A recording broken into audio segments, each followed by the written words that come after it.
భక్తుని ఒక ప్రార్థన మొర. అతడు ఒక మొర పెట్టి తన ప్రార్థన ప్రారంభిస్తున్నాడు. హల్లెలూయా.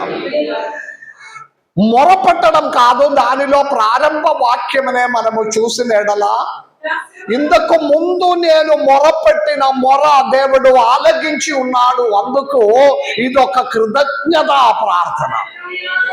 హల్లెలూయా. ఇంతకు ముందు నా జీవితంలో నేను పెట్టిన మొర దేవుడు ఆలకించి ఉన్నాడు, ఆలకించినందుకు దేవునికి స్తోత్రం చెల్లించి మరికొన్ని విషయమనే ప్రార్థనలో పెడుతున్నాడు. హల్లెలూయా. ఇప్పుడు మనము ప్రార్థన ప్రత్యేకంగా ఈ శ్రమల దిన ప్రారంభ సమయముల నుండి మనము దేవుని సన్నిధానములో సమయం గడుపునప్పుడు ఆలోచించవలసిన విషయము, దేవుడు చేసిన ఉపకారములకు స్తోత్రం చెల్లించి ముందున్న విషయం కొరకు ప్రార్థన చేయాలి. ఈ మొదటి వచనములో సంకీర్తనకారుడు చెప్పిన మాట మరి ఒకసారి చదవండి. నా శ్రమలో నేను యెహోవాకు మొరపెట్టితివి, ఆమేన్, ఆయన నాకు ఉత్తరం ఇచ్చేను. ఇప్పుడు నేను మొరపెట్టినప్పుడు, ఇంతకు ముందు నేను ప్రార్థించినప్పుడు, ఇంతకు ముందు నేను మొరపెట్టిన సమస్త విషయమునకి జవాబం దయచేసిన ఆలకించిన ఒక దేవుడు ఉన్నాడని. దేవుని బిడ్డలారా, పాదకాలములో మన ప్రార్థన ఆలకించిన మన సర్వశక్తి కలిగిన దేవునికి స్తోత్రం చెల్లించడమే ప్రార్థన యొక్క మొదటి మెట్టు.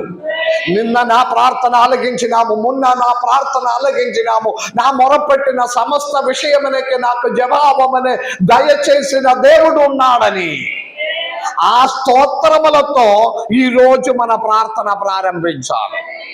Praise the lord. అప్పుడు మన ప్రార్థన ఆలకించిన దేవుడు ఉన్నాడు. హల్లెలూయా. భక్తుడు మొరపెట్టినప్పుడు దేవుడు ఆ మొర ఆలకిస్తుంది. 34వ కీర్తనము మనము చూసుకుంటే దానిలో 7వ వచనము 17వ వచనములో మనము చూసుకుంటే, నీతిమంతులు మొరపెట్టగా యెహోవా ఆలకించెను. Praise the lord. ఇప్పుడు నీతిమంతులుగా ఉండి భక్తుడుగా ఉండి మొరపెట్టిన వారు మొర ఆలకించిన ఒక దేవుడు ఉన్నాడు. దేవుని బిడలారా, అబ్రాహాముకి భార్యగా, అలాగే అబ్రాహాము దగ్గర ఉన్న హాగార్ తన ఇంటిలో నుండి బయలుదేరి అరణ్యములో తన ఏకైక కుమారుడైన ఇష్మాయేలుతో అరణ్యములో బాధపడి నడిచిన సమయములో హాగారు మొరపెట్టినప్పుడు, ప్రైజ్ ది లార్డ్, ఆ మొర ఆలకించిన దేవుడు, దేవునికి స్తోత్రం. ఈ శ్రమల దిన ప్రార్థన దేవుని సన్నిధానములో మొరపెట్టిన ఒక 50 దినంగా మారాలి. హల్లెలూయా. ఊటిగానే మనము పోయి ప్రార్థనలో పాలు పొందాను, ప్రార్థనకి నేను పోయి వచ్చారు అన మాత్రం కాకుండా దేవుని సన్నిధానములో మొరపెట్టడానికి ఉన్న ఒక సమయం కాదు. ఒకటి మాత్రం బైబిల్లో తెలుసుకోండి, దేవుని సన్నిధానములో మొరపెట్టిన వారందరూ మొర ఆలకించిన ఒక దేవుడు ఉన్నారు. మొరపెట్టిన వారు మీద దేవుడు తన ఉగ్రత కుమ్మరిస్తామని ఆలోచన చేస్తే కూడా వారు పెట్టిన మొరను బట్టి తన నిర్ణయమనే మార్చిన ఒక దేవుడు ఉన్నాడు. అనుకూలంగా మార్చి అనుగ్రహించిన ఒక దేవుడు ఉన్నాడని బైబిల్లో అనేక సాక్ష్యం మన ఉన్నప్పుడు మనము దేవుని సన్నిధానములో మొరపెట్టాలి. ఈ 50 దినములో దానికి ఉన్న ఒక అవసరంగా మనము వాడుకోవాలి, ఒక నిర్ణయం తీసుకోవాలి. వాస్తవంగా ప్రార్థన ప్రారంభ సమయంలో నేను ఆలోచించినాము, పురుషులు ఎవరు రాలేదు, దినేష్ ఒక్కరినే కనపడింది. నెమ్మదిగా దేవుని బిడ్డలు వచ్చాడు. వాస్తవంగా మనలో చాలా మంది వారి సొంత బిజినెస్ కావాలంటే తన పని బెంతు చేసి రాగలుగుతుంది. నైట్ డ్యూటీ చేసిన వారు ఎవరు లేదు మనలో. నైట్ డ్యూటీ చేసిన వారు కావాలంటే ఈ ప్రారంభ దినమలేనా నేను దేవుని సన్నిధానములో సమయం గడుపాలే అన్నదిలే ఆలోచన మనసులో రావడం లేదు. మనకు ప్రాముఖ్యం ఇది కాదు. ఏం ఆలోచన వస్తుందంటే రేపటి దినమ నుండి ఉంది కదా, ఏదో ఒక 2 రోజులు 3 రోజులు వెళ్తే సరిపోతుంది అన్న విధంగా మాత్రమే మనుషుడు మారిపోతున్నాడు. తన ఏడల మొరపెట్టు వారు మొర ఆలగించిన ఒక దేవుడు ఉన్నాడని తెలుసుకొని సంకీర్తనకారుడు చెప్పిన మాట, పాదకాలములో నా దేవుడు నా ప్రార్థన ఆలగించి ఉన్నాడు కాబట్టి నేను ఇప్పుడు 2-3 విషయం కొరకు మొరపెట్టబోతున్నానని, 2-3 విషయం కొరకు నేను మొరపెట్టబోతున్నాను. Praise the lord, praise the lord. హాగారు మొరపెట్టిన ప్రకారం ఒక్కసారి మనము మొరపెట్టడం సాధ్యమైతే, నా దేవా నాతో కనికరించు. Praise the lord. ఈ దినములు దాని కొరకు మనము వేరుపరచాలి. భక్తుడు చెప్పిన 4 విషయాలు ఉంది ఈ కీర్తనములో. 1, పాదకాలములో నేను మొరపెట్టినప్పుడు నా మొర ఆలగించిన ఒక దేవుడు ఉన్నాడు. అది మొట్టమొదటి విషయం. హాగారు మొరపెట్టినట్లుగా, కుష్ఠరోగులు మొరపెట్టినట్లుగా, బర్తిమాయి మొరపెట్టినట్లుగా ఎలుగెత్తి ఆయన సన్నిధిలో ప్రార్థన చేయడానికి ఉన్న ఒక మనసు కలిగి ఉండే మన పరిస్థితిని దేవుడు మారుస్తాడు. హల్లెలూయా. హిజ్కియా రాజు దగ్గరికి దైవదూత వచ్చి, దేవుని బిడ్డలు వచ్చి, అభిషక్తులు వచ్చి హిజ్కియా రాజుతో ఒక మాట అన్నాడు, నీవు మీ అనారోగ్యంలో నీవు చనిపోతావు. దేవుడు పంపించిన దేవుని అభిషక్తుడు వెళ్ళి హిజ్కియా రాజుతో ప్రవచనం చెప్పాడు, ఈ అనారోగ్యముల నుండి మీకు విడుదల రాదు, నీవు చనిపోతావు. ఇది మన జీవితం గురించి అర్థం తెలుసుకో. హిజ్కియా రాజు ఈ వర్తమానం వినిన వెంటనే గోడ వైపు తన ముఖం పెట్టి తాను పడి ఉన్న అనారోగ్యములో ఉన్న మంచం మీద ఏడిసి ప్రార్థన చేశాడు. నా దేవా నాతో కనికరించు. నీవు మాట చెప్పి ఉన్నాడు నేను చనిపోతుందని, ఈ రోగములో నుండి నాకు విడుదల రాదని మీరే మాట్లాడి ఉన్నావు. కనికరం నీ దగ్గర మాత్రమే ఉంది దేవా, నా ఎడల కనికరించు. మాట చెప్పి వెళ్ళిపోయిన ప్రవర్తనతో దేవుడు మరలా మాట్లాడిన మళ్ళీ తిరిగి హిజ్కియా దగ్గరికి వెళ్ళి చెప్పు, నీవు చనిపోకుండా మీరు బ్రతుకుతుంది, మిమ్మల్ని బ్రతికించి మీరు దేవుని ఆలయంలోనికి వెళ్ళి ఆరాధించినట్లుగా నిన్ను స్వస్థపరచిన ఒక దేవుడు ఉన్నాడంటే ఈ రాత్రి కాలం ఒక మొరపెట్టడానికి మీకు సాధ్యమైతే మీరు ఫేస్ చేసిన మీ కుటుంబ విషయం మనకి సంపూర్ణ విడుదల ఇచ్చి అనుగ్రహించడానికి శక్తి కలిగిన ఒక దేవుడు ఉన్నాడని నమ్మిన వారు మాత్రం చేతులెత్తి దేవుని గణపరచాలి. విడుదల ఆయన దగ్గరే ఉంది, మొరపెట్టాలి ఒక్కసారి. హల్లెలూయా. భక్తుడు చెప్పిన మాట, నేను మొరపెట్టినప్పుడు నా దేవుడు నా మొర ఆలగించి ఉన్నాడు. దేవునికి స్తోత్రం. 119వ కీర్తనములో 169వ వచనములో 119, 169వ వచనం ఒకసారి చదవండి. అదే మరి ఒకసారి కూడా, యెహోవా నా మొర మీ సన్నిధికి వచ్చునుగాక.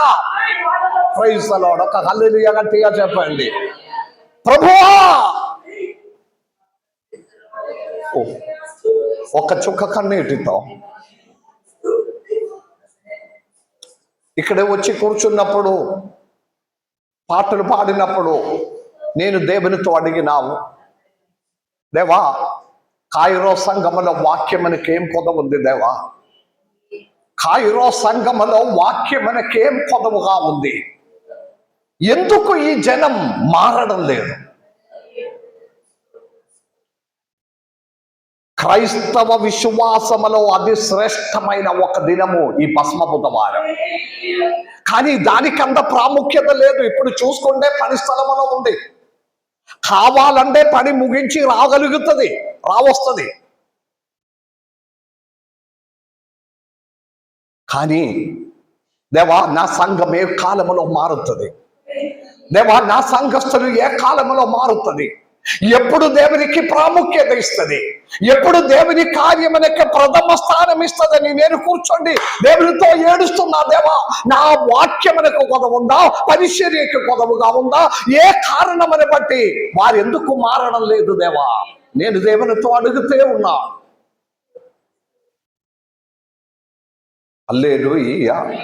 ఏ వాక్యం చెప్పినా, ఎంత మాత్రం దేవుడు మాటలాడినా మన ఒక్క నిర్ణయంలో ఉన్నాను, ఆ నిర్ణయంలో నుండి ఒక్క అడుగు కూడా మార్పు అన్నది రానే రాదు మనకు.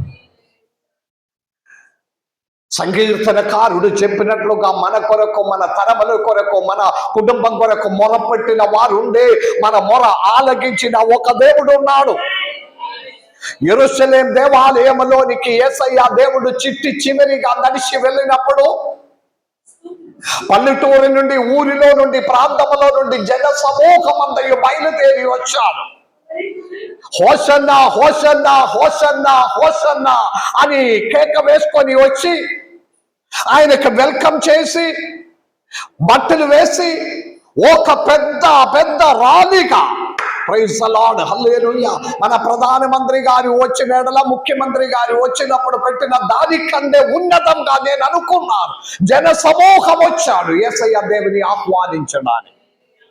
ఆయన వెల్కమ్ చేసుకొని ఆయన కూర్చోబెట్టి నడిచి యెరూషలేం దేవాలయంలోనికి హోసన్నా హోసన్నా హోసన్నా అని కేక వేసుకొని వెళ్ళిన సమయంలో యేసయ్య దేవుడు ఆ ర్యాలీలో ప్రధాన వ్యక్తి అయిన, ఆ ర్యాలీలో ప్రధాన వ్యక్తి ఎవరు? శిష్యులు కాదు, న్యాయశాస్త్రులు కాదు, ప్రాముఖ్యమైన వ్యక్తి అయిన యేసయ్య దేవుడు. ఆ యేసయ్యనే వెల్కమ్ చేస్తున్నాడు. ఆ వెల్కమ్ మీటింగ్ లో, ఆ వెల్కమ్ ర్యాలీలో ప్రధాన వ్యక్తి అయిన యేసయ్య దేవుడు ఏడుస్తున్నాడు, ఏడుస్తున్నాడు, ఏడుస్తున్నాడు. అర్థమైన వారు దేవుని స్తుతించుకొని ఉండాలి. ఎక్కడ కూడా జరగలేని వలసిన విషయము తనతో పాటు దగ్గర ఉన్న వారినే చూసి అతడు ఏడుస్తున్నాడు. యేసయ్య దేవుడు ఒక మాట ఎందుకు ఏడిచిందంటే, అతని మీద ఆయనకి పెట్టిన పూలమాల చూసి కాదు, వారికి వచ్చిన వెల్కమ్ అది తగ్గిపోయిన ఆ విధంగా కాదు. 33 సంవత్సరముల తర్వాత, ఇంకా 33 సంవత్సరం తర్వాత పాడాయిపోవలసిన యెరూషలేం ఆలయమనే అతడు దర్శనం చేశాడు.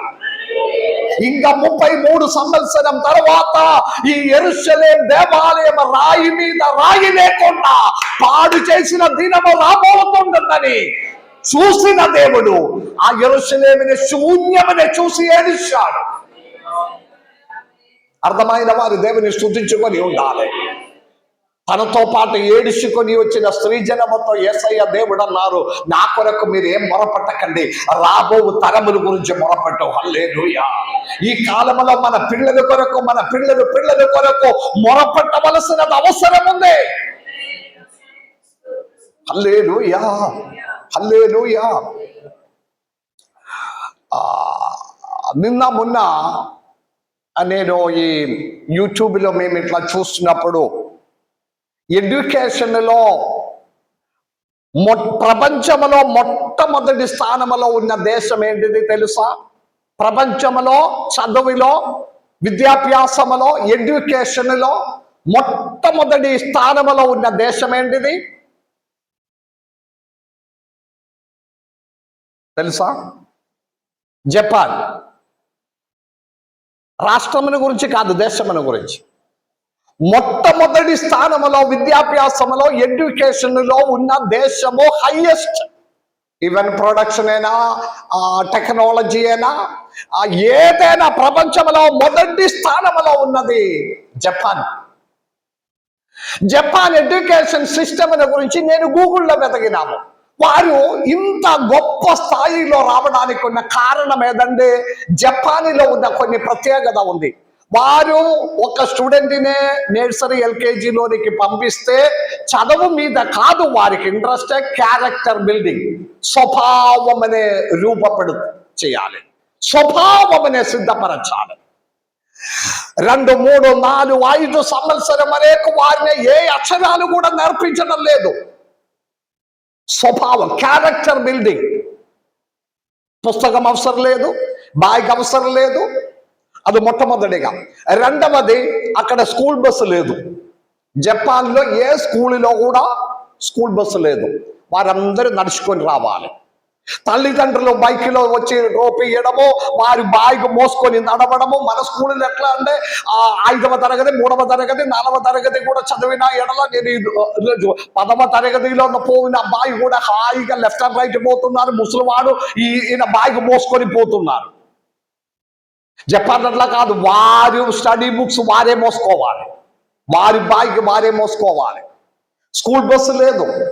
రెండవది, జపాన్ స్కూల్లో ఆయమ్మ లేదు. జపాన్ స్కూల్లో ఆయమ్మ లేదు. మొత్తం క్లీనింగ్ వర్క్ అందరు స్టూడెంట్సే, పిల్లలే. వారికి అసైన్ చేయండి గ్రూపుగా ప్రతిరోజు టాయిలెట్ కడగడము, బాత్రూమ్ కడగడము, నీళ్లు పెట్టడము, ఉడవడం, తుడవడము, ఇది అందరు స్టూడెంట్సే. 1 అవర్ వారికి స్లీపింగ్ టైం ఉంది. మధ్యాహ్నం భోజనం చేస్తే 1 అవర్ వారి నిద్రపోవాలి. ఎంత సిస్టమాటిక్ గా. మనమైతే 10వ తరగతిలో కూడా అన్న నోట్లో పెట్టి తినిపిస్తుంది. వృద్ధాప్యంలో వచ్చినప్పుడు తల్లిదండ్రులకు ఒక భోజనం వారి పెట్టను తినిపిస్తూ ఉన్నారు. వేస్ట్ ఇదంతా. వారిని నేర్పించవలసిన మార్గంలో వారిని నేర్పించాలి. ఒక హల్లెలూయా చెప్తావా? దేవుని వాక్యం నేర్పించాలి. పొద్దున సండే స్కూల్కు పంపించాలి. క్రమ పద్ధతిలో. నేను ఎందుకు చెప్తున్నానంటే, మనము దేవుని సన్నిధానములో చేసిన ప్రార్థన ఆలగించిన ఒక దేవుడు ఉన్నాడు. అప్పుడు మాత్రమే మన తరములో మనకు ప్రయోజనకరంగా మారుతుంది. అర్థమైన వారి మాత్రం దేవునికి స్తోత్రం. మన తరములో మనకు ప్రయోజనకరంగా మారాలి. మన పిల్లలు మనకు ప్రయోజనకరంగా మారాలి. మనం వృద్ధాప్యంలోనికి వెళ్ళినప్పుడు మన పిల్లలు చెప్పాలి, డాడీ మీరు కూర్చోండి, నేను అన్ని చూసుకుందా. హల్లెలూయా. ఇప్పుడట్లా కాదు కాలం. ఇప్పుడట్లా కాదు.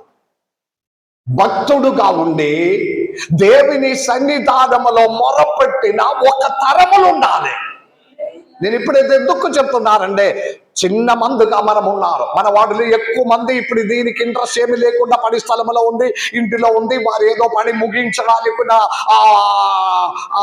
బిజీలో ఉంది, ఏదో కంప్లీట్ చేయాలి. అది దేవుని సన్నిధిలో ఒక చర్చ్ ఉంది, ఆరాధన ఉంది, భస్మ బుధవారం ఉంది, నేను మందిరంలో కనపడాలి. అలాగే భయం ఉంది, ఏమి లేదు. ఆదివారం కూడా బయటికి వెళ్ళకుంటే, ఇది ఆదివారం విశ్రాంతి దినం కదా, నేను బయట ఉండకూడదు, ఆ భయం ఏమి లేదు. లోపల ఆ భయం ఏమి లేదు.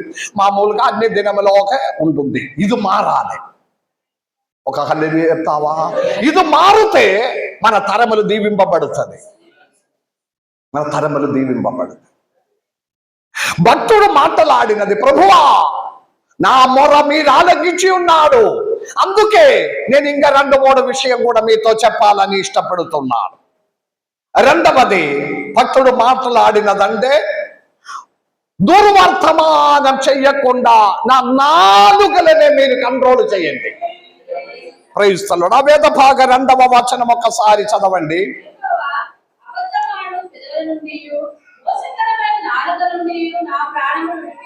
Praise the lord. ఇప్పుడు భక్తుడు ప్రార్థన మొదలు పెడుతున్నాడు. మొదటి వచనం ప్రార్థన కాదు, కృతజ్ఞత. నిన్న నా ప్రార్థన ఆలకించాడు, మొన్న నా ప్రార్థన ఆలకించినావు, నన్ను అడిగిన ప్రతి దానికి జవాబు ఇచ్చినందుకు మీకు స్తోత్రం ప్రభువా. ఇప్పుడు నన్ను అబద్ధమాడు నా నాలుకనివ్వకుండా నన్ను కాపాడు. హల్లెలూయా. చాలా జాగ్రత్తగా ఆలోచన చేయవలసిన విషయం ఇది. పాపం చెయ్యకుండా నా నాలుకలనే మీరు కాపాడు. మంచిది మాత్రం మాట్లాడడం నన్ను నేర్పించు. ఉప్పుతో రుచిపరచిన మాటలు మాట్లాడడానికి నన్ను వాడుకో. హల్లెలూయా. ఆదికాండం 2వ అధ్యాయంలోనికి రండి. ఆదికాండం 2వ అధ్యాయంలో 16-17 వచనములో దేవుడు ఆదాము అవ్వ వారిద్దరినే సృష్టించిన తర్వాత దేవుడు ఆదామవ్వ వారితో ఒక మాట అన్నారు. 16-17 వచనాలు ఒకసారి చదవండి.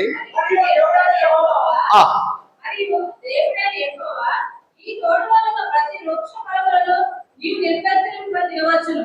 అయితే మంచి చెడు తెలివించు వృక్ష ఫలములను తినకూడదు. Praise the lord. దేవుడు అందరు ఇక్కడ ఉండండి. దేవుడు ఒక ఆజ్ఞ ఇచ్చాడు. ఏంటిదమ్మా? అన్ని వృక్ష ఫలం మీకు తినవచ్చు, కానీ ఇక్కడ ఉన్నారు అందరూ, కానీ మంచిది చెడు అని వేర్పరచిన ఆ వృక్ష ఫలం మాత్రం మీరు తినకూడదు. ఇప్పుడు దేవుడు ఆజ్ఞ ఇచ్చిన ఎడల మళ్ళీ అపవాదితో మాట్లాడడానికి మీకేం పని? ఎవరి హల్లెలూయా చెప్పడం లేదు. దేవుడు మాట్లాడిన తర్వాత అపవాదితో డిస్కషన్ చేయడానికి మీకేం పని ఉంది? ఈ విషయం జరిగినది అక్కడ. దేవుని ఆలోచన మనకు దయచేసిన తర్వాత దానికి ఎదురుగా ఉన్న ఒక డిస్కషనే అవసరం లేదు. 3వ అధ్యాయంలోనికి రండి. 3వ అధ్యాయం 1 నుండి 5 వరకు ఉన్న వేద భాగములో అపవాది సర్పరూపంగా వచ్చి మాట్లాడుతున్నారు. డిస్కషన్ మొదలైన అక్కడ అందరు ఇక్కడ ఉన్నారా? దేవుడు మాట్లాడిన మాటకి విరోధంగా ఉన్న డిస్కషన్ నడిచినప్పుడు ఎందుకో మీరు పక్కన ఉండలేదు. ఎవరు స్తోత్రం చెల్లించడం లేదు. ఇది నాకు అవసరం లేదు, ఇది నాకు అవసరం లేని మాట, దీనిలో నేను ఇన్వాల్వ్డ్ అవ్వడం అవసరం లేదు, ఇది నాకు రిలేటెడ్గా ఉన్న కార్యం కాదు. నా దేవుడు నాతో మాట్లాడినావు. హల్లెలూయా. నా దేవుడు నాతో ఎంతమంది నమ్ముతున్నారు? దేవునికి స్తోత్రం. నా దేవుడు నాతో మాట్లాడినావు. నేను దేవుని సన్నిధానములో ఆ వృక్ష ఫలం తినకూడదని నా సర్వశక్తి కలిగిన నా దేవుడు నాతో ఒక మాట ఇచ్చిన తర్వాత నా మాటకి ఎదురు నా పోకూడదు. ఆమె రాత్రి మానవలో నీళ్లు నింపమని చెప్పాడు, నేను నింపుతున్నాను. హల్లెలూయా. 6 రాత్రి మానలలో నీళ్లు నింపమని యేసయ్య దేవుడు నాతో అడిగిన కారణం ఏదంటే ఏదో అది నాకు అనవసరం. ఈ పెళ్లి రోజులో అక్కడ జరిగిన విషయం ఇంటి ఓనర్కి తెలియదు. మెయిన్ కుక్ అర్థమైంది ద్రాక్షారసం అయిపోయిందని. వెంటనే పోయి యేసయ్య దేవుని తల్లి అయిన మరియతో మాట్లాడినావు. మరియ పోయి యేసయ్యతో మాట్లాడినావు. యేసయ్య పని మనుషులనే పిలిచాడు. పని మనుషులనే పిలిచి 6 రాత్రి బాణలో నీళ్లు నింపమని అన్నారు. దేవునికి స్తోత్రం. వారు అది ఫుల్గా నింపి పెట్టింది. దేవునికి స్తోత్రం. ఇది ఎందుకు చేయాలి? ఈ నీళ్లు ఎందుకు తీసుకుపోవాలి? ఎందుకు అది ద్రాక్షారసం అనక బెదలుగా ఇప్పుడు నీళ్ళు ఎందుకు ఇవ్వాలి? ఇది అంతయు అనవసరం. అంగీకరించిన వారు మాత్రం దేవుని స్తుతించుకొని ఉండాలి. దేవునికి స్తోత్రం. దేవుడు ఒక మాట సెలవిచ్చిన ఎడల దాని గురించి 10 క్వశ్చన్స్ అడగకండి, అనుసరించడము. హల్లెలూయా. సౌలు తప్పిపోవడానికి పడిపోవడానికి ఉన్న కారణం సమూయేలు మాట్లాడిన అనుసరించుట యాగము కంటే గొప్పది. హల్లెలూయా. మీరు ఎంత పొట్టేలినే, ఎన్ని పొట్టేలినే మీరు బలియాగం అర్పించినా, మీరు అర్పించిన వేయి యాగము కంటే దేవుని మాట అనుసరించడము గొప్పది. నమ్మిన వారి మాత్రం దేవునికి స్తోత్రం ప్రశ్న వేయకుండా అనుసరించాలి. హల్లెలూయా. ఆదాము అవ్వతో ఆ వృక్ష ఫలం తినకూడదన్నారు. వెంటనే డిస్కషన్ ఏం అవసరం ఉంది? 3వ అధ్యాయం 1వ వచనం నుండి 5వ వచనం వరకు ఆ స్త్రీతో మాట్లాడుతున్నారు. ఏం కాదు, మీరు తింటే మీ కన్ను తెరుస్తుంది, మీరు దేవదూతలాగా మారుతుంది, మీరు జ్ఞానం కలుగుతుంది. అప్పుడు దేవుడు మాతో ఇది ముట్టకూడదని అన్నారు, తినకూడదని అన్నారు. అప్పుడు అలాగే చెప్పి ఉన్నప్పుడు మళ్ళీ డిస్కషన్ ఏం అవసరం? Praise the lord. Praise the lord. యాకోబు పత్రికలో మనము యోహాను పత్రిక 10వ వచనము.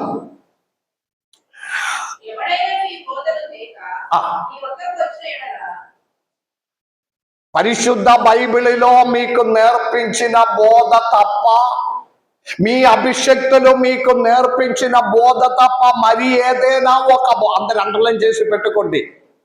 యోహాను 2వ పత్రిక 10వ వచనం, ఒకే అధ్యాయం ఉంది, 10వ వచనం, శ్రద్ధగా వినండి. ఈ బోధ తప్ప, ఇది కాకుండా ఇంకా ఒక బోధ చెప్పుకొని అది కరెక్ట్ కాదు, ఇది కరెక్ట్ కాదు, అది ఆరాధన కరెక్ట్ కాదు, ఆదివారం ఆరాధన కరెక్ట్ కాదు, శుక్రవారం ఆరాధన కరెక్ట్ కాదు, మీకు క్రిస్మస్ పండుగ 25 అని బైబిల్లో ఎక్కడైనా రాయబడి ఉందా? అది జరపడం కరెక్ట్ కాదు. ఈస్టర్ పండుగ జరపడం అని ఉందా? పండుగలు అలాగ చేయాలా, ఇలాగే చేయాలా? ఇలాగ ఉన్న బోధ చెప్పి మీ దగ్గరికి వచ్చిన వారునే శుభమని కూడా చెప్పకూడదని ఉన్నాయా? అక్కడ ఉన్నాయా? ఆ వాక్యం చదవండి, ఆ వాక్యం సరిగా.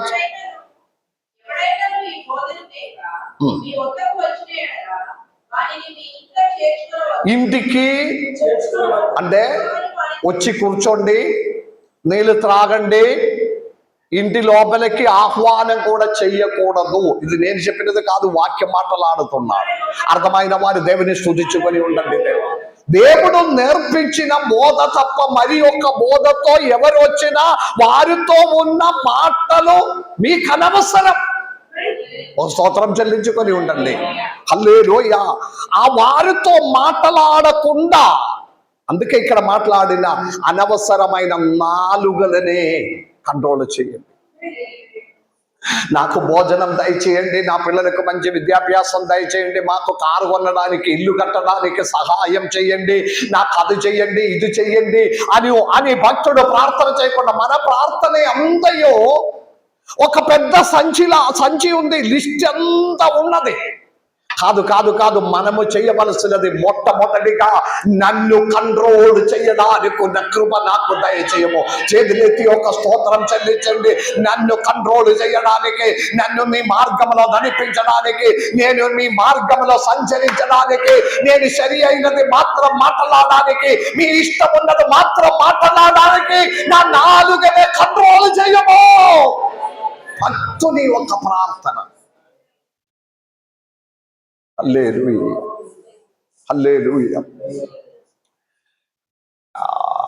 నేను ఆలోచించిన ఒకప్పుడు మౌనిగా మాట్లాడినది నేను ఆలోచించిన 3 సంవత్సరం అయింది దేవుడు పిల్లల్ని దయచేయలేదని అన్నప్పుడు చాలా మంది అడిగిన మాట నేను ఆలోచించిన. దాని తర్వాత కావచ్చా నాకు తెలియదు. ట్రీసా కూడా 2 సంవత్సరం 3 సంవత్సరం అయింది, మాతోనే ఎవరు అడగలేదు ఏమైంది ఇంకా అదే ఏమి లేదా అన్నదా ఎవరు అడగలేదు. ఒకవేళ నేను అనుకున్నారు ముందే మౌనిగా ఒక స్టోక్ పెట్టేసింది, మళ్ళీ ఇందుకు అడిగితే ఎట్లా అన్నది అనుకున్నారు. కానీ నాకొక్కటి నిర్ణయం ఉంది, పిలిచిన వాడు దేవుడు. హల్లెలూయా. ఎన్ని సంవత్సరాలు నేను పాపతో అడగలేదు, నేను జోయలతో అడగలేదు, నేను ఎవరితో అడగలేదు. నాకు తెలుసు దేవుడు ఏర్పరచిన ఒక సమయం ఉంది దేవునికి. ఆ కార్యములో దేవుడు ఆ సమయంలో చేస్తుంది. కాబట్టి దేవుని సన్నిధానములో మొరపెట్టుకుని ఎప్పుడు మన నాలుకలో ఉప్పుతో రుచిపరచినట్లుగానే ఉంది. మన ఇంటికి రావడానికి కారణం ఏదంటే, దేవుని సన్నిధి మన ఇంటికి రావాలంటే మన మాటలు దేవుని గురించి ఉండాలి. దేవునికి స్తోత్రం. ఎమ్మాయన ఊరిలోనికి వెళ్ళినప్పుడు, ఎమ్మాయన ఊరిలోనికి భార్యాభర్తలు ఇద్దరు మనిషి వెళ్ళిన వారి మార్గంలో వారు మాట్లాడినది పునరుద్ధానం చేసిన యేసయ్య దేవుని గురించే మాట. లోకములో జరిగిన విషయముల గురించి కాదు. మనం 2-3 కూర్చున్నప్పుడు మన మాటలు ఏంటిది? ఈ శ్రమల దినములో మనము చేయవలసిన ప్రార్థన, దేవా నా నాలుకలు, నా నోటులు ఈ మాటలని కంట్రోల్ చేయడానికి ఉన్న కృప దయచేయండి. అలాగ ఒక నిర్ణయం చేయడం సాధ్యమైతే సంకీర్తనకారుడు ప్రార్థనకి అర్థవంతంగా మారుతుంది. హల్లెలూయా. మీ ఇంటికి వచ్చిన వారితో ఆ శుభమని కూడా అడగడానికి అవసరం లేదు, ఎందుకంటే దేవుని బోధకి విరోధంగా వారు ఉన్నారు. దేవునికి స్తోత్రం. హల్లెలూయా. 2-3 కూర్చున్నప్పుడు పక్కన వారు కూర్చున్నప్పుడు, దగ్గర వారితో మాటలాడినప్పుడు, ఇంటి విశేషాలు అడుగొచ్చు, మీ ఇంటి వారి బాగుందా, మీరు బాగుందా.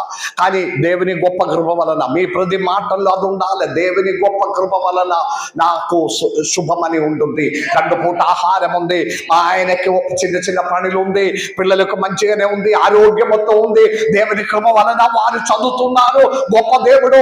మొన్న చిన్న జ్వరం వచ్చి అనారోగ్యం వచ్చినా నేను యేసయ్య దేవునితో మొరపెట్టినప్పుడు ఆ రాత్రి నా దేవుడు నాకు స్వస్థత దయచేశాడు. మీ విషయం ఉంది కదా, మీరు బాధపడిన కొన్ని అంశాలు ఉంది కదా, ఆ విషయములకు కూడా యేసయ్యతో ప్రార్థన చేయి. హల్లెలూయా. మా స్కూల్లో ఒక టీచర్ ఉంది, పిల్లలు లేదు, 6-7 సంవత్సరం అయింది. ఈరోజు మాటలాడిన మధ్యలో నాతో ఒక మాట అన్నారు, ఫాదర్ చాలా సమస్యలు ఉంది, 7-8 సంవత్సరం అయింది, ఢిల్లీలో పోయినావు, చాలా ట్రీట్మెంట్ అంతా చేసింది, ఇప్పుడు మేము ఉపవాసంతో ఉన్నారు. నేను ఒకటి అన్నారు, మీరు ఒకటి మాత్రం చేయలేదు, జీవం కలిగిన యేసయ్య దగ్గరికి వస్తే మీకు విడుదల అవుతుంది అన్నారు. వెంటనే ఆమె అన్నారు, నాకు పూర్ణ విశ్వాసం ఉంది, కానీ నా భర్త కూడా రావాలి కదా. నేను మాట్లాడుతూ ఉన్నారు నా భర్తనే ఒప్పించడానికి. ఒక్కసారి ఫాదర్ దగ్గరికి వెళ్దాం, ప్రార్థన చేస్తే ఇన్ని మందు మనం వాడినావు కదా, మనకు విడుదల దయచేసిన ఒక దేవుడు ఉన్నాడు, మనకు చూస్తుందామని. దేవుని బిడ్డలారా, నేను ఎందుకు చెప్తున్నానంటే, మన ప్రార్థన ఆలకించిన దేవుడు ఉన్నాడని మన నాలుకలతో పలుకుకొని ఉండాలి. అలాగే అయితే ఈ 50 రోజు ఉపవాస ముగింపు ముందు దేశమనే కదిలింప చేయడానికి శక్తి కలిగిన ఒక దేవుడు ఉన్నాడు. Praise the lord. భక్తుడు చేసిన ప్రార్థన. ఆ వేదవాక్యం ఇంకొకసారి కూడా చదవండి, 3వ వచనం చదవండి, 2-3 వచనాలు.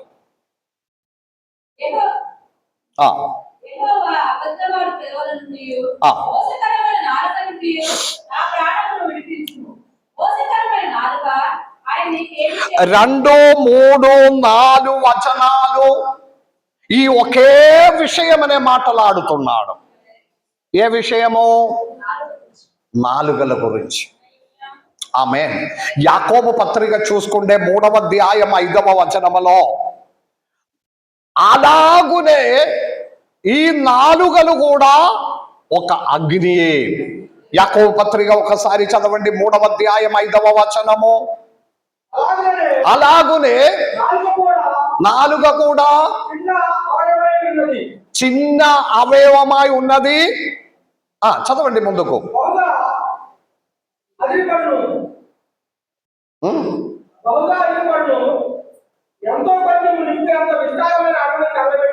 ఆమేన్. నాలుక చిన్న అవయవమైనను అది పెద్ద ఒక అగ్నియే, అన్నిటినే పాడి చేయడానికి శక్తి కలిగినది. అందరు ఇక్కడ ఉన్నారా? భక్తుడు ప్రార్థనలో మొట్టమొదటి అంశం ఏదంటే, మర్చిపోయినావు, నిన్నటి వరకు నా మొర ఆలకించిన దేవా నీకు స్తోత్రం. 2వ విషయము, ఆయన ఇల్లు అడగలేదు, వాహనం అడగలేదు, వస్తువు అడగలేదు, ఆస్తి అడగలేదు, పిల్లల భవిష్యత్తు అడగలేదు. ఒకటి మాత్రం, నా నాలుకలనే కంట్రోల్ చేయడానికి ఉన్న కృప దయచేయండి. భక్తులకు అర్థమైన ఒక విషయం ఏదంటే, నా జీవితంలో మొట్టమొదటిగా శరీరం మొత్తం పాడు చేయడానికి శక్తి కలిగిన అవయవము నా నాలుక. అదే యాకోబు పత్రికలో ఉంది. శరీరం అనే మొత్తం పాడు చేయడానికి. ఈ యాకోబు పత్రిక 3వ అధ్యాయం మొదటి కొన్ని వచనం చదివి వచ్చినప్పుడు, మొదటి ప్రారంభ వచనములో ఒక ఓడ ఒక చిన్న వస్తువులతో కంట్రోల్ చేసిన సాధ్యమైతే, నిన్న రాత్రి మేము కూర్చున్నప్పుడు ఈ థామ్సన్ ఉన్నా కాబట్టి యూట్యూబ్లో గూగుల్లో నేను అడిగింది, ప్రపంచంలో అతి పెద్ద షిప్ ఒకటి ఉందా ఏది అని అడిగిన. అప్పుడు అది చూపించింది, పెద్ద షిప్ ప్రపంచంలో. అది కూడా జపాన్దే అనుకున్నారు. జపాన్ దేశంలో ఉన్న 7-8 అంతస్తుల బిల్డింగ్ లాగా ఉంది. అది సముద్రంలో సంచరిస్తున్నారు, అదన్నీ దాని లోపలే అంతా చూపిస్తున్నారు. చూపించిన తర్వాత దాన్ని నడిపించిన వాడితో ఈ కెమెరా పట్టుకొని పోయిన ఒక స్త్రీ, ఒక మేడం అడిగింది. అప్పుడు కంట్రోలింగ్ ఎంజిన్ రూమ్లోనికి వెళ్ళినాము. ఎంజిన్ రూమ్ వెళ్ళిన తర్వాత ఇది ఎలా స్టార్ట్ చేయడం అని అడిగినాం. ఇప్పుడు ఆయన సింపుల్గా చెప్తున్నారు, ఇది చూడు, ఈ స్విచ్ నొక్కితే స్టార్ట్ అవుతుంది. మళ్ళీ స్టీరింగ్ అని చెప్పినప్పుడు మన కారు స్టీరింగ్ కంటే సగమే ఉంది, చిన్న ఒకటి స్టీరింగ్. పెద్ద ఒక బిల్డింగ్ 7-10 అంతస్తుల బిల్డింగ్ లాగా ఉన్న ఒక పెద్ద ఓడని నడిపించినది ఒక చిన్న స్టీరింగ్. అది అట్లా కూర్చోండి. హల్లెలూయా. ఆఫ్ చేసినది ఆపినది కూడా ఒక్క స్విచ్ చేస్తే అయిపోతుంది అన్నారు. అంటే ఆమె అడుగుతుంది, అంత సింపులా? మరి నేనేం చెప్తున్నారంటే, మన శరీరమనే మొత్తం పాడు చెయ్యకుండా కాపాడినది మన నాలుక. దేవునికి స్తోత్రం. ఇది తెలిసిన సంకీర్తనకారుడు చెప్పిన మాట, నా నాలుకనే కంట్రోల్ చేయడానికి ఉన్న సహాయం చేయి. మూడవది ఏదంటే, నా నివాస స్థలమనే జాగ్రత్తగా ఉండడానికి సహాయం చేయి. హల్లెలూయా. నేను నివసించినది నాకు సరిపోయింది. అర్థం కాలేదు. హల్లెలూయా. వేద భాగం ఒక్కసారి చదవండి, 5వ వచనం చదవండి. 5వ వచనం. అయ్యో అయ్యో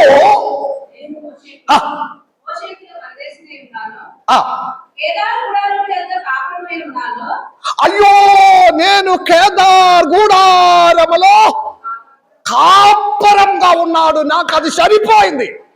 అందుకే అయ్యో అన్న మాటలలో అతడు చెప్పడం అన్నది. ఎవరు చెప్తున్నారు ఇది? సంకీర్తనకారుడు చేసిన ప్రార్థన. నేను నివసించిన స్థానం, నేను నివసించిన స్థలం, నేను నివసించిన భవనం, నేను నివసించిన ఊరు, నా వాతావరణం నాకు సరిపోయింది. అయ్యో కేదార్ గూడారములో నివసించినది చాలు. ఏంటిది అర్థము? కేదార్ గూడారములో నేను నివసించుట, ఆ జీవితం నాకు సరిపోయిందని. మూడవ అంశం, ఆది కాండములోనికి రండి. ఆది కాండములో 25వ అధ్యాయం 13వ వచనములో కేదార్ అంటే ఇస్మాయేలు ఒక 2వ కొడుకు. హల్లెలూయా. అబ్రహాము, అందరు ఇక్కడ ఉన్నారా? దేశములో క్షామం కలిగినప్పుడు అబ్రహాము, దేవుడు ఐగుప్తులోనికి వెళ్ళిపోకూడదని దేవుని మాట ఉండగా, ఇటు ఐగుప్తులోనికి వెళ్ళిపోకూడదని దేవుని మాట ఉండగా, క్షామం కలిగినప్పుడు అబ్రహాము తన కుటుంబంతో ఐగుప్తులోనికి వెళ్ళిపోయాడు. ఒక స్తోత్రంతో ఉండండి. హల్లెలూయా. వెళ్ళిపోకూడదని దేవుని ఆలోచన ఉండే వెళ్ళిపోకుండా ఉండాలి. హల్లెలూయా. హల్లెలూయా. బెత్లెహేములో నుండి ఒక కుటుంబము మోయాబులోనికి వెళ్ళిపోయాడు ఒకప్పుడు. తెలిసిన వారు ఎంతమంది ఉన్నారు? స్తోత్రములతో ఉండాలి. ఎక్కడ నుండి ఎక్కడ వరకు? బెత్లెహేము అనే మాటకి అర్థం రొట్టి యొక్క భవనం. యేసయ్య జన్మించిన స్థలం పరిశుద్ధ ఆలయము, పరిశుద్ధ భూమికి మధ్య భాగమైన బెత్లెహేం. ఆ బెత్లెహేం అనే రొట్టి అన్న ఆ ప్రాంతంలో నుండి ఒక కుటుంబ, భార్య, భర్త, 2 కొడుకులతో పాటు మోయాబియ దేశ శాపగ్రస్తమైన ఊరిలోనికి వెళ్ళిపోయారు. అందరు ఇక్కడ ఉన్నారా? మోయాబన శాపగ్రస్తమైన ఊరిలోనికి, అంటే క్షామం కలుగుట వలన, కష్టములు రావటం వలన, కష్టములు తీర్చడానికి శక్తి కలిగిన దేవుడు ఉన్నాడని నమ్మకం లేని వారు అదేది పట్టించుకోకుండా వెళ్ళిపోతుంది. హల్లెలూయా. శ్రమల దిన ప్రార్థనలో 50 దినములో నేను దేవుని సన్నిధానములో సమయం గడుపు ఉపవసించి ప్రార్థన చేస్తే, ఈ భస్మ బుధవారం నేను పని అంత పక్కన పెట్టి దేవుని ఆలయంలో పోయి కూర్చోండి, నా బాధలంతా తెలియజేస్తే నా విషయములకు దేవుడు పరిష్కారం ఇస్తాడని నమ్మకం లేనందువలన ఈ కార్యమునకంటే ఆ కార్యమునకు ప్రాముఖ్యత ఇవ్వడం అయింది. హల్లెలూయా. అన్నిటికీ మనకి ఎక్స్క్యూజ్ ఉంది కదా, అన్నిటికీ ఎక్స్క్యూజ్ ఉంది. ఏం కాదు, దేవుడు చూస్తుంది. రేపు నుండి పాలు పొందుకుందాం. రేపు నుండి అది కూడా ప్రార్థన సహం అయిన తర్వాత నాకు ఎప్పుడు బాధే అనిపించిన కొన్ని విషయాలు నేను చెప్తే ఉన్నాను. ప్రార్థనకి సమయం మనకు రాదు, భోజనానికి వస్తుంది. అందువలన నేను చాలాసార్లు చెప్పినాము, భోజనానికి ఎవరినే పిలవకూడదు. మీరు మీ వారినే పిలిచి భోజనం పెట్టడానికి ఉన్న ఫంక్షన్ కాదు ఇది. గట్టిగా చెప్పినది మీరు వినండి. ఇది ఒక పరిశుద్ధమైన ఆరాధన నడిచిన మీ ఇంటిలో ఆరాధన మొదటి నుండి చివరి వరకు పాలు పొందిన వారికి ఏదో పెట్టండి. ఇది ఊరంతా పిలిచి, చుట్టాలు రక్త సంబంధాలను పిలిచి, పని మనుషులందరినీ పిలిచి వారికి భోజనం పెట్టడానికి ఉన్న ఫంక్షన్ కాదు ఇది. ఉట్టిగానే శాపం తీసుకొని పెట్టకండి, పిలువండి. ప్రార్థన ఉంది, ప్రార్థనకి రండి. ప్రార్థనలో వచ్చి పాలు పొంది దేవునిలు పొందిన తర్వాత ఆరాధించి పెట్టిన భోజనం వారికి కొంచెం పెడితే, టిఫిన్ పెడితే, ఛాయ పెడితే అది తినాలి. ఎంత చెప్తే అర్థం కాదు. నాకు తెలుసు, పాస్టర్ గారు వచ్చి అక్కడ టిఫిన్ చేసి భోజనం చేసి కై అడిగి వెళ్ళిపోయిన తర్వాత ఒక గ్యాంగ్ వస్తుంది. వారిని ముందే పిలిచి చెప్పి పెట్టి ఉంది, భోజనానికి రండి. దయచేసి చెయ్యకండి. కావాలంటే మీరు సపరేట్ ఒక రోజు పెట్టు, ఫుల్ భోజనం పెట్టు, ఊరంతా పిలిచి పెట్టు. ప్రార్థన అరేంజ్ చేసి అందరికి పెట్టడానికి ఉన్నది కాదు. ఇది మీకు ఎంత చెప్తే అర్థం కాదు. అనుభవించినది మీరే చేసుకొని పెట్టుకొని పోవండి. చెప్పవలసినది నేను చెప్పి పెడుతున్నారు. దేవునికి స్తోత్రం. మళ్ళీ మీ ఇష్టం. Praise the lord. వాక్యానుసారంగా ప్రార్థనలో పాలు పొంది మిగిలిన భోజనము మట్టిలో తవ్వి పెట్టాలి. వాక్యం చెప్తున్నారు. ప్రార్థనకి రాకుండా ఇంటిలో కూర్చున్న వారికి టిఫిన్ బాక్స్ కూడా తీసుకుపోకూడదు. అర్థం కాలేదు. ప్రార్థనకి రాకుండా షెడ్ దగ్గర సమయం గడిపిన తర్వాత లేట్గా వస్తుంది. ప్రార్థనలో ప్రార్థన చేసి ఆశీర్వదించిన భోజనం తీసుకుపోయి వారికి పెట్టకూడదు. అది పరిశుద్ధ వస్తువు. అది హల్లెలూయా, హల్లెలూయా. దేవుని బిడ్డలారా, మన నివాస స్థలం మారాలి. కేదార్ గూడారంలో నివసించినది చాలు. అబ్రాహాం ఈజిప్టులోనికి, ఐగుప్తులోనికి వెళ్ళిపోకూడదని చెప్పిన అబ్రాహాం అక్కడికి వెళ్ళిపోయినా కాబట్టి అక్కడ ఉన్న ఒక అమ్మాయిని పట్టుకొని వచ్చాడు. ఒక చిన్న అమ్మాయి. పేరేంటిది? అబ్రాహాము తన కుటుంబంతో క్షామకాలంలో ఐగుప్తులోనికి వెళ్ళిపోయి కొద్ది కాలం అక్కడ ఉండి తర్వాత తన ఊరిలోనికి తిరిగి వచ్చినప్పుడు ఐగుప్తులో ఉన్న ఒక అమ్మాయిని పని మనిషిగా, సారాయికి హెల్ప్ గా ఒక పని మనిషిగా తీసుకువచ్చిన ఆ అమ్మాయి పేరు హాగార్. ఈ హాగారు హాగారు హాగారు అని చెప్పినప్పుడు ఐగుప్తులో నుండి తీసుకొచ్చిన అమ్మాయి. అర్థమైన వారి దేవునికి స్తోత్రం చెల్లించండి. ఈ సారాయికి హెల్ప్ చేసుకొని సారా చుట్టూ తిరుగుకొని పని మనిషిగా ఆ ఇంటిలో ఉన్నారు. కాలం గడిచినప్పుడు సారా ఈ అమ్మాయినే అబ్రాహాముకి వివాహమే చేయలేదు, ఇచ్చేసి. హల్లెలూయా. జరిగింది, అయిపోయింది. కానీ ఈమె గర్భవతి అయి కుమారుని కనేను. అతనికి ఇస్మాయిల్ అని పేరు పెట్టింది. రక్తం అబ్రహాముది. అబ్రహాం కొడుకే ఇస్మాయిల్ పెద్దవాడు. కొద్ది కాలం తర్వాత సారాయి హాగారు మధ్యలో గొడవలాయింది. రోజు గొడవలు ఇంటిలో. జాగ్రత్తగా ఉండాలి. దేవుడు చెయ్యకూడదని చేసిన కార్యం చేసి పెట్టిన తర్వాత జరిగినదందే అనుభవించాలి. హల్లెలూయా. ఇంటిలో గొడవలాయింది. పరిష్కారం ఒకటి మాత్రమే. దాసిగా, పని మనిషిగా ఐగుప్తులో నుండి తీసుకువచ్చిన ఈ హాగారునే బయటికి నెట్టేసేయాలి. Praise the lord. హాగారునే తనతో పాటు తన కొడుకైన ఇస్మాయేలునే ఊరిలో నుండి, తన ఇంటిలో నుండి ఒక రొట్టి, 2 రొట్టి అది ఇచ్చి ఒక సంచిలో ఒక సీసలో నీళ్లతో పాటు అరణ్యంలోనికి పంపించింది. నిష్కరుణంగా పంపించాడు. ఎవరు లేకుండా ఒక కొడుకునే తీసుకొని ఈమె అడవి అంతా తిరిగి, కథా చరిత్రం అంతా మనకు తెలుసు. Praise the lord. దేవుని బిడ్డల అలా కాలం గడిచినప్పుడు ఆమె ఏడిచిన ఏడుపుని చూసి దేవుడు ఆమె కొరకు ఒక ఊత తెలిసింది. స్తోత్రములతో ఉండండి. హల్లెలూయా. ఈ ఐగుప్తులో నుండి వచ్చిన హాగారు కొరకు దేవుడు ఎందుకు ఊట తెలిసిందండి? రక్తం అబ్రహాముది. Praise the lord. హల్లెలూయా. గట్టిగా చెప్పాలి.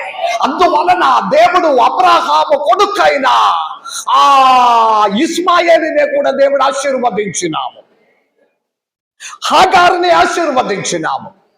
ఈ హాగారికి పుట్టిన రెండవ కొడుకు కెదార్. Praise the lord. వాక్యం చదవండి. 25వ అధ్యాయం 6వ వచనం చదవండి. ఆదికాండం 25వ అధ్యాయం 13వ వచనం చదవండి. 13వ వచనం. జ్యేష్ఠ కుమారుడైన ఇస్మాయేలు జ్యేష్ఠ కుమారుడైన కేదారు జ్యేష్ఠ కుమారుడు సెబాయి, రెండవ కుమారుడు Kedar. Praise the lord. Kedar అక్కడ నుండి ఈస్ట్ దిక్కులోనికి వెళ్ళిపోయాడు. హల్లెలూయా. అరబీ దేశంలోనికి కేదారు తన కుటుంబము వెళ్ళిపోయి అక్కడ అరబ్ దేశంలో అరణ్యములో మిలిటరీలో జాయిన్ చేసి, వాక్యమనే మనం ముందుకు చదివితే యెషయా గ్రంథం 42వ అధ్యాయం 11వ వచనం. 42వ అధ్యాయము 11వ వచనం. యెషయా గ్రంథం, త్వరగా నేను ముగించుకుందాం, జాగ్రత్తగా వినాలి. 42వ అధ్యాయం 11వ వచనములో కేదారు నీవు దేవుని స్తుతించవలసిన వారము, దేవుని ఆరాధించవలసిన వారము, దేవునికి స్తోత్రం పాడవలసిన వారము కేదార్. బైబిల్లో కంటిన్యూగా ఇస్మాయిల్ చరిత్రం ఎక్కడ కూడా, అందరు ఇక్కడ ఉన్నారా? కంటిన్యూగా ఇస్మాయిల్ చరిత్రం లేదు. ఇస్రాయేల్ కొడుకు, ఆ ఇస్మాయిల్ కొడుకు రెండవ కొడుకు పేరు కేదార్. అక్కడ నుండి అవన్ అరణ్యంలోనికి వెళ్ళి తూర్పు దేశంలోనికి వెళ్ళి అక్కడ నివాసం ఉండి మిలిటరీగా నడిపినా కూడా అపజయం. కారణం ఏదంటే 42:11 మాట్లాడుతున్నారు. దేవునికి స్తోత్రం. అరణ్యంలో దాని పురుగులను కేదారు నివాస గ్రామంలో బిగ్గరగా పాడవలెను. ఆమేన్. మళ్ళీ ఒకసారి చదవండి. అరణ్యంలో దాని పురుగులను కేదారు నివాస గ్రామములను బిగ్గరగా పాడవలెను. Praise the lord. కేదారు నివసించిన ఊరు, కేదార్ నివాసులందరూ బిగ్గరగా పాడి దేవుని ఆరాధించాలి. అందరు స్తోత్రం చెల్లించడం లేదు. దేవుడు మాట్లాడిన మాట యోగ్యత లేని స్థానములో దేవుడు పిలిచి అబ్రహాము సంతానంగా మారడానికి ఉన్న యోగ్యత ఇచ్చి అనుగ్రహించిన అబ్రహాం సంతానమైన కేదార్లారా, నీవు దేవుని ఆరాధించాలి. ఆ స్తోత్రం మనకి చేతులెత్తి దేవునికి స్తోత్రం చెల్లించాలి. ఏ యోగ్యత లేక అన్య జనులలాగా ఉన్న వంశములో పుట్టి పెరిగి వచ్చిన మనముతో దేవుడు మాట్లాడినది దేవుని ఆరాధించాలి. ఈ అపచయ కారణం అదే. ఎంత ఆరాధించమని చెప్తే మనం ఆరాధించడం లేదు. ఎన్ని చెప్పిన బండలాగే కూర్చోవడం, ఎన్ని చెప్పిన మొండితనములతో కూర్చోవడం, ఎన్ని చెప్పిన కదలింపు లేకుండా ఉండుట వలన తరములు శాపమవుతున్నారు. కేదారు చరిత్రం అదే నేర్పిస్తున్నారు. బిగ్గరగా ఆరాధించండి. ఆరాధిస్తుందా? హల్లెలూయా. ఒక్కసారి హల్లెలూయా పలికితే ఇక్కడ మస్జిద్ మరి వినపడినట్లుగా హల్లెలూయా చెప్పి దేవుని ఆరాధించాలి. కారణం ఏంటంటే యోగ్యత లేని నిన్ను పిలిచి అబ్రహాము సంతానంగా మారడానికి ఉన్న యోగ్యత అనుగ్రహించిన దేవుడు మనతో ఆజ్ఞాపించినది బిగ్గరగా పాటలతో ఆరాధించండి. హల్లెలూయా. కానీ కేదార్ ఆరాధించలేదు. కేదార్ ఆరాధన ఇష్టపడలేదు. వారి శాపంగా మారిపోయినాము. యెషయా గ్రంథం 21వ అధ్యాయం 16-17, జెరెమ్యా గ్రంథం 2వ అధ్యాయం 10వ వచనం. వారు నానా విధంగా పాడాయిపోవడం అయింది. అర్థం కాలేదు. ఇస్మాయిల్ రెండవ కొడుకు కేదార్. వాక్యం ఏంటిది? సంకీర్తనకారుడు చేసిన ప్రార్థనలో ఏంటిది? కేదార్ గుడారములో నివసించడం నాకు సరిపోయింది. హల్లెలూయా. అయ్యో ఎంత కష్టమో. కేదార్ ఆరాధించుమని చెప్పినప్పుడు ఆరాధించకుండా జీవించిన ప్రకారం వారు నివసించిన ప్రకారం ఇప్పుడు నేను కూడా ఉండడము నాకు సరిపోయింది. హల్లెలూయా. ఎంత భయంకరమైన ప్రార్థన! అర్థమైందా? దేవునికి స్తోత్రం.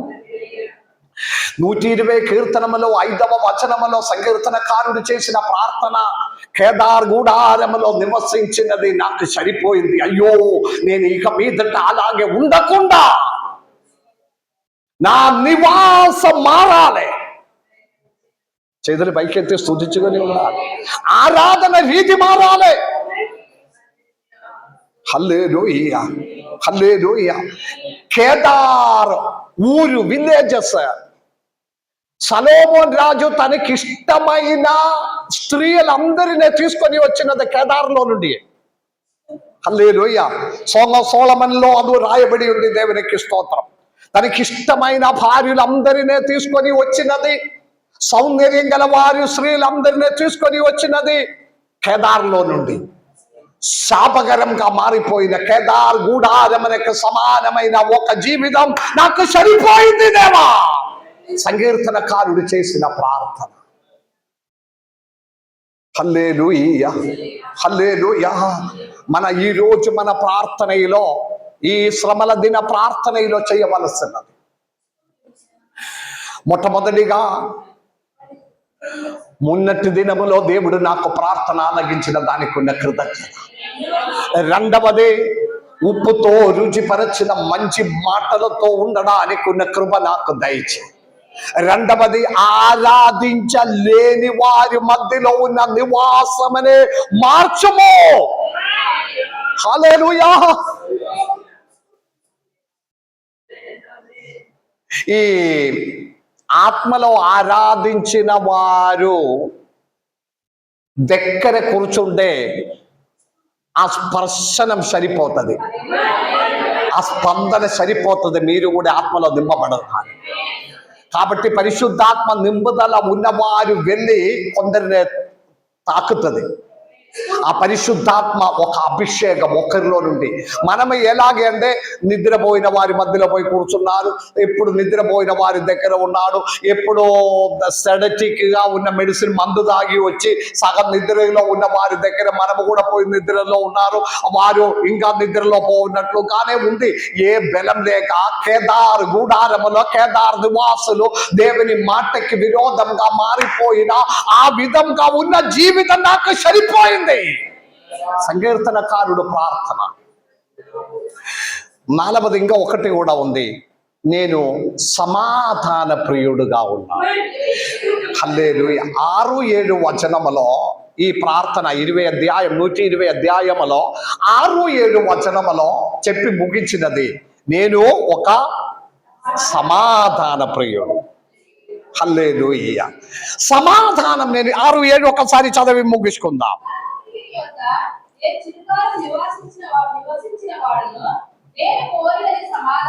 నేను కోరినది. హల్లెలూయా. ఇల్లు అడగలేదు, వాహనం అడగలేదు, సంపద అడగలేదు, అప్పు తీర్చాలని అడగలేదు, పిల్లలకు ఉద్యోగం రావాలని అడగలేదు, పిల్లలకు మంచి రిజల్ట్ రావాలని అడగలేదు, నాకు ఒక మంచి ఇల్లు కడితే బాగుంది అని అడగలేదు. ఆయన అడిగినది ఒక్కటి మాత్రం. నమ్మిన వారు మాత్రం దేవునికి స్తోత్రం. దేవుని బిడ్డలారా, ఎంత మాత్రం ఇంటిలో ఉంటే కూడా సమాధానం లేకపోతే చేతులెత్తి స్తోత్రం చెల్లిస్తావా? అనుభవించిన వారు మాత్రం దేవుని స్తుతించాలి. ఏమి ఇంటిలో లేకపోయినా ఉట్టి అన్నమే ఉంది, పప్పు చారే ఉంది. అందరు ఎక్కడ ఉన్నారా? ఎవరి చేతులు కనపడలేదు. ఉట్టి అన్నమే ఉంది, పప్పు చారు మాత్రమే ఉంది, పచ్చడి మాత్రమే ఉంది, కానీ సమాధానం. ఓహ్, చికెన్ మటన్ బిర్యానీ చేసి సమాధానం లేకుండా, అల్లరి అన్న గొడవలతో సమాధానం లేకుండా అదంతా తినిన దానికంటే నేను సమాధానమని ఇష్టపడిన వాడు. హల్లెలూయా. దేవా, నా ఇంటికి సమాధానమని దయచేయి. సంకీర్తనకారుడు ఒక ప్రార్థన, ఈ 50 రోజు ఉపవాస ప్రార్థన, 50 రోజు ప్రార్థనలో మనకు కావలసిన, దేవా నాకు సమాధానమనే దయచేయి, సమాధానమనే దయచేయి. ఓ సామెతల గ్రంథంలో ఒక 2 వాక్యం ఉంది. 21వ అధ్యాయములో 9వ వచనం 19వ వచనం ఒకసారి చదివి ముగించుకుందాం. సామెతల గ్రంథం 21వ అధ్యాయం 9వ వచనం 19వ వచనం. ఏంటిది మౌనిగా గట్టిగా చదవండి. గయ్యాళితో పెద్ద ఇంట ఉండుట కంటే మిద్ద మీద ఒక మూల నివసించుట మేలు. ఏంటిది నాకు అర్థం కాదు. గయ్యాళి గయ్యాలి అంటే చెప్పట్లేదు, షూ సైలెంట్ అయిపోతున్నారు. మళ్ళీ ఒకసారి కూడా చదువు. గయ్యాళితో పెద్ద ఇంట ఉండుట కంటే గయ్యాలితో పెద్ద ఇంటిలో మిద్ద మీద ఒక మూల నివసించుట మేలు. నాకు అర్థం పూర్తిగా అర్థం కాలేకపోయినా మీకు అర్థం అవుతుంది, మీరు నవ్వడం వల్ల నాకు అర్థం. 19వ వచనం కూడా చదవండి. ప్రాణం విసిగించి ఎగడగొండి దానితో కాపురం చేయట కంటే అరణ్య భూమిలో నివసించుట అది కూడా నాకు అర్థం కాలేదు, మళ్ళీ ఒకసారి కూడా చదవండి. ప్రాణం శిరీష మంచి చదువుతున్నారు, నవ్వుతున్నారు. చదవండి. ప్రాణం విసిగించు ఎగడగొండి దానితో కాపురం అంటే